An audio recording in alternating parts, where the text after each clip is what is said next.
Salut tout le monde! Dans cet exercice, nous allons créer un programme en Python qui permet de générer automatiquement un mot de passe de 4 lettres majuscules en utilisant le code ASCII.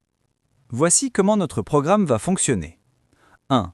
Le programme doit générer 4 nombres aléatoires entre 65 et 90. Pourquoi les valeurs 65 et 90?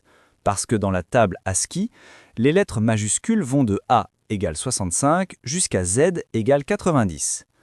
2. Chaque nombre doit être converti en lettres majuscules en utilisant la fonction CHR. 3. Les 4 lettres doivent être assemblées pour former le mot de passe final. 4. Afficher le mot de passe généré.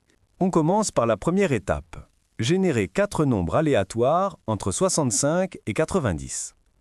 Pour cela, on crée une variable que l'on appelle N1 et on y stocke la valeur retournée par roundInt 65 90.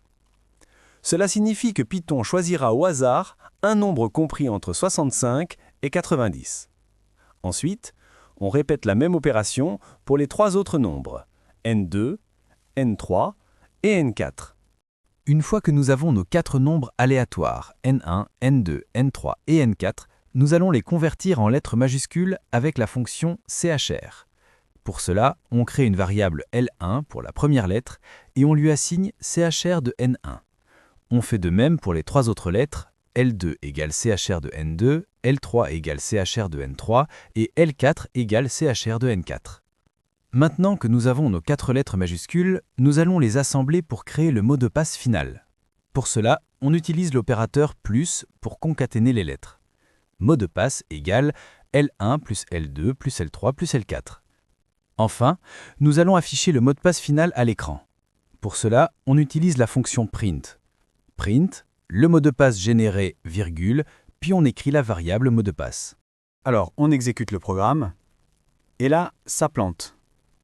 L'erreur nous dit que le programme ne connaît pas roundInt. Pourquoi cette erreur?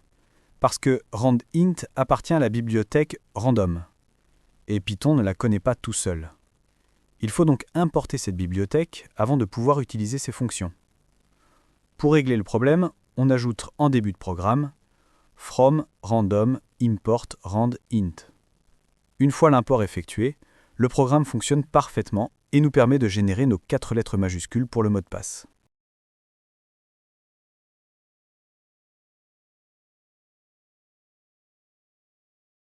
Et voilà, c'est terminé pour aujourd'hui. Si quelque chose n'est pas clair ou si vous avez des questions, posez-les en commentaire, je suis là pour vous aider. Pensez à mettre un like, partager et vous abonner. On se retrouve bientôt pour une nouvelle vidéo.